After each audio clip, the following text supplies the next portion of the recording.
ಕಾಂಗ್ರೆಸ್ನ ಹಿರಿಯ ಶಾಸಕ ಎಚ್.ವೈ. ಮೇಟಿ ನಿಧನರಾಗಿದ್ದಾರೆ. ಇವತ್ತು ಬೆಂಗಳೂರಿನ ಅಪೋಲೋ ಆಸ್ಪತ್ರೆಗೆ ಆಗಮಿಸಲಿದ್ದಾರೆ ಸಿಎಂ ಸಿದ್ದರಾಮಯ್ಯ. ಪಾರ್ಥಿವ ಶರೀರ ದರ್ಶನಕ್ಕೆ ಈಗ ಅವರು ಮೈಸೂರಿನಿಂದ ಆಗಮಿಸ್ತಾ ಇದ್ದಾರೆ. ನೇರವಾಗಿ ಬಂದು ಅವರು ಹಾಸ್ಪಿಟಲ್ಗೆ ಹೋಗ್ತಾರೆ. ಕೆಲವೇ ಕ್ಷಣಗಳಲ್ಲಿ ಜಯನಗರ ಅಪೋಲೋ ಆಸ್ಪತ್ರೆಗೆ ಸಿಎಂ ಸಿದ್ದರಾಮಯ್ಯನವರ ಆಗಮನ ಕೂಡ ಆಗುತ್ತೆ. ಮೊನ್ನೆ ಕಳೆದ ಗುರುವಾರ ಕೂಡ ಹೋಗಿ ಅವರ ಆರೋಗ್ಯ ವಿಚಾರಿಸ್ಕೊಂಡು ಬಂದಿದ್ದರು. ನೀವು ಆ ಫೋಟೋದಲ್ಲಿ ಗಮನಿಸ್ತಾ ಇದ್ದೀರಿ. ತಿಮ್ಮಾಪುರ್ ಮತ್ತು ಸಿದ್ದರಾಮಯ್ಯ ಅವರು ಕೂಡ ಅದೇ ರೀತಿ ಹೆಚ್ಚು ಕಡಿಮೆ ಸಮಕಾಲೀನರೇ. ಅವರೆಲ್ಲ ಬಹಳ ಆತ್ಮೀಯರು, ಒಟ್ಟೊಟ್ಟಿಗೆ ಕೆಲಸ ಮಾಡಿದಂಥವರು, ದೇವೇಗೌಡರ ಜೊತೆಯಲ್ಲಿ ಅವರೆಲ್ಲ ಕೆಲಸ ಮಾಡಿದಂಥವರು. ಸೊ ಹಾಗಾಗಿ ಒಬ್ಬ ಹಿರಿಯ ನಾಯಕನನ್ನು ಕಳೆದುಕೊಂಡಂತಹ ದುಃಖ ಸಹಜವಾಗಿ ಬಾಗಲಕೋಟೆ ಜಿಲ್ಲೆನಲ್ಲೂ ಇದೆ, ಜೊತೆಗೆ ಕಾಂಗ್ರೆಸ್ನ ವಲಯದಲ್ಲೂ ಕೂಡ ಕಂಡು ಬರ್ತಾ ಇದೆ. ಈಗಾಗಲೇ ಹಾಸ್ಪಿಟಲ್ ಮುಂದೆ ಪೊಲೀಸ್ ಭದ್ರತೆಯನ್ನೆಲ್ಲ ಜಾಸ್ತಿ ಮಾಡಿಕೊಂಡಿದ್ದಾರೆ. ಆಲ್ಮೋಸ್ಟ್ ಎಲ್ಲರೂ ಕೂಡ ಬರ್ತಾರೆ ಅಂತಿಮ ದರ್ಶನಕ್ಕೆ. ಈಗ ಪಾರ್ಥಿವ ಶರೀರವನ್ನು ಹುಟ್ಟೂರಿಗೆ ಏನಾದರೂ ರವಾನೆ ಮಾಡಿದ್ರೆ ಅದಕ್ಕೆ ಮೊದಲು ಇಲ್ಲೇ ಏನಾದರೂ ಅಂತಿಮ ದರ್ಶನಕ್ಕೆ ವ್ಯವಸ್ಥೆಯನ್ನು ಮಾಡಬಹುದು. ಸಿದ್ದರಾಮಯ್ಯನವರು ಮುಖ್ಯಮಂತ್ರಿಗಳು ಕೂಡ ಆಗಮಿಸ್ತಾರೆ. ಸಹಜವಾಗಿ ಭದ್ರತೆ ಜಾಸ್ತಿ ಓಕೆ. ಕೆಲವರೆಲ್ಲರೂ ಕೂಡ ಮೇಟಿಯವರ ಜೊತೆಗಿನ ಒಡನಾಟವನ್ನೆಲ್ಲ ನೆನಪಿಸ್ಕೊಳ್ತಾ ಇದ್ದರು.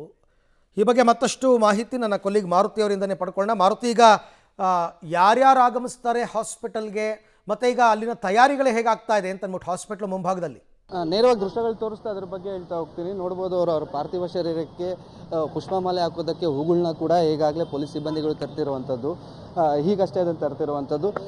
ಸದ್ಯ ಸಿ ಎಂ ಮೊದಲಿಗೆ ಇಲ್ಲಿಗೆ ಭೇಟಿ ಕೊಡ್ತಾರೆ. ಆನಂತರದಲ್ಲಿ ಸಿ ಎಂ ಆದಿಯಾಗಿ ಎಲ್ಲ ಸಚಿವರು, ಬೆಂಗಳೂರಲ್ಲಿರುವಂಥ ಸಚಿವರು ಮತ್ತು ಮೇಟಿಯ ಆಪ್ತ ಬಳಗ ಏನಿದೆ ಅವರು ಕೂಡ ಭೇಟಿ ಕೊಡ್ತಾರೆ. ಸದ್ಯ ಈಗಷ್ಟೇ ವಿಚಾರ ಹೊರಗೆ ಬಂದಿರೋದ್ರಿಂದ ಈಗ ಪೊಲೀಸರು ಇಲ್ಲಿ ಬಿಗಿ ಭದ್ರತೆ ಮಾಡ್ಕೊಂಡಿದ್ದಾರೆ. ಅಂತಿಮ ದರ್ಶನವನ್ನು ಆಸ್ಪತ್ರೆ ಬಳಿಯೇ ವ್ಯವಸ್ಥೆ ಮಾಡೋದಾ ಅಥವಾ ಬೇರೆ ಕಡೆ ಎಲ್ಲರೂ ವ್ಯವಸ್ಥೆ ಮಾಡಬೇಕಾ ಅನ್ನೋದ್ರ ಬಗ್ಗೆಯೂ ಕೂಡ ಚಿಂತನೆ ನಡೆಸ್ತಿದ್ದಾರೆ. ಸರ್ಕಾರದ ವತಿಯಿಂದ ಯಾವ ರೀತಿಯಲ್ಲಿ ಅವರ ಅಂತಿಮ ವಿಧಿವಿಧಾನ ನಡೆಸಬೇಕು ಅನ್ನೋದ್ರ ಬಗ್ಗೆಯೂ ಕೂಡ ಚರ್ಚೆಗಳಾಗ್ತಿದೆ. ಸದ್ಯ ಆಸ್ಪತ್ರೆಯ ಮುಂಭಾಗದಲ್ಲಿ ಪೊಲೀಸರು ಬಿಗಿ ಭದ್ರತೆ ಮಾಡಿಕೊಂಡು ಬರುವಂಥ VVIPಗಳಿಗೆ ಅಂತಿಮ ದರ್ಶನಕ್ಕೆ ಈಗ ಸದ್ಯ ಮೇಟಿಯವರ ಮೃತದೇಹವನ್ನು ಆಸ್ಪತ್ರೆಯ ಒಳಭಾಗದಲ್ಲಿರುವಂಥ ICU ವಾರ್ಡ್ನ ಪಕ್ಕದಲ್ಲಿ ಇಟ್ಟಿರುವಂಥದ್ದು. ಅಲ್ಲಿ ಆಸ್ಪತ್ರೆಗೆ ಬಂದಂಥವರು ಅವರ ಕುಟುಂಬ ವಲಯ ಆಗಿರ್ಬೋದು ಮತ್ತು ಅವರ ಆಪ್ತ ವಲಯ ಆಗಿರ್ಬೋದು, ಜೊತೆಗೆ ಶಾಸಕರಾಗಿ ಸಚಿವರಾಗಿ ಕೆಲಸ ಮಾಡಿರೋದ್ರಿಂದ ಸಾಕಷ್ಟು ಸಚಿವರು ಈ ಒಂದು ಅಂತಿಮ ದರ್ಶನಕ್ಕೆ ಭಾಗಿಯಾಗ್ತಾರೆ. ಆ ನಿಟ್ಟಿನಲ್ಲಿ ಅಲ್ಲಿ ಅಂತಿಮ ದರ್ಶನದ ವ್ಯವಸ್ಥೆ ಮಾಡ್ತಿದ್ದಾರೆ. ಆ ನಂತರದಲ್ಲಿ ನೇರವಾಗಿ ಬಾಗಲಕೋಟೆಗೆ ಹುಟ್ಟೂರಿಗೆ ತೆಗೆದುಕೊಂಡು ಹೋಗೋದಾ ಅಥವಾ ಬೆಂಗಳೂರಲ್ಲಿ ಕೆಲ ಕಾಲ ಅವರ ಅಂತಿಮ ದರ್ಶನಕ್ಕೆ ಎಲ್ಲಾದರೂ ವ್ಯವಸ್ಥೆ ಮಾಡೋದಾ ಅನ್ನೋದ್ರ ಬಗ್ಗೆಯೂ ಕೂಡ ಚಿಂತನೆ ನಡೀತಿದೆ. ಸದ್ಯಕ್ಕೆ ಅದರ ಮಾಹಿತಿ ಇನ್ನೂ ಲಭ್ಯ ಆಗಿಲ್ಲ. ಈಗ ಸದ್ಯ ಬಂದಿರುವಂಥ ಮಾಹಿತಿ ಪ್ರಕಾರ CM ಆದಿಯಾಗಿ ಸಾಕಷ್ಟು ಸಚಿವರು ಮತ್ತು ಹಿರಿಯ ನಾಯಕರುಗಳು ಬಂದು ಅಂತಿಮ ದರ್ಶನವನ್ನು ಇಲ್ಲಿ ಆಸ್ಪತ್ರೆಯಲ್ಲೇ ಪಡೆಯಲಿದ್ದಾರೆ. ಹಾಗಾಗಿ ಪೊಲೀಸ್ ಸಕಲ ಸಿದ್ಧತೆಗಳನ್ನ ಮಾಡ್ಕೊಂಡಿದ್ದಾರೆ. ಯಾವುದೇ ರೀತಿಯ ಅಹಿತಕರ ಘಟನೆ ಆಗಬಾರ್ದು, ಯಾವುದೂ ನುಗ್ಗು ಆಗಬಾರ್ದು ಅಂತ 5 ಗಂಟೆಗೆ ಆಸ್ಪತ್ರೆಗೆ CM ತಲುಪುವಂಥ ಸಾಧ್ಯತೆ ಇರೋದು. ಜೊತೆಗೆ ಈಗಾಗಲೇ ಟ್ರಾಫಿಕ್ ಪೊಲೀಸರು ಕೂಡ ಬಂದು ಇಲ್ಲಿ ಟ್ರಾಫಿಕ್ ಹೆಚ್ಚಿನ ರೀತಿಯಲ್ಲಿ ಆಗದಲ್ಲೇ ರೀತಿಯಲ್ಲಿ ಟ್ರಾಫಿಕ್ ಕಂಟ್ರೋಲ್ ಮಾಡುವಂಥ ಕೆಲಸ ಮಾಡ್ತಿದ್ದಾರೆ.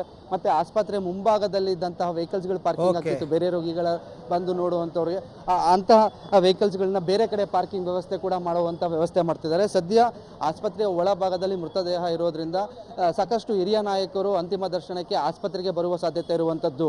Arvind, right, thank you Maruti, ತಮ್ಮ ಎಲ್ಲ ಮಾಹಿತಿಗಾಗಿ ಧನ್ಯವಾದ. ಸೊ ಇನ್ನೂ ಕೂಡ ಸ್ವಲ್ಪ ಪ್ಲ್ಯಾನ್ ಮಾಡಬೇಕು ಕುಟುಂಬಸ್ಥರು ಅಂತ ಕಾಣಿಸುತ್ತೆ.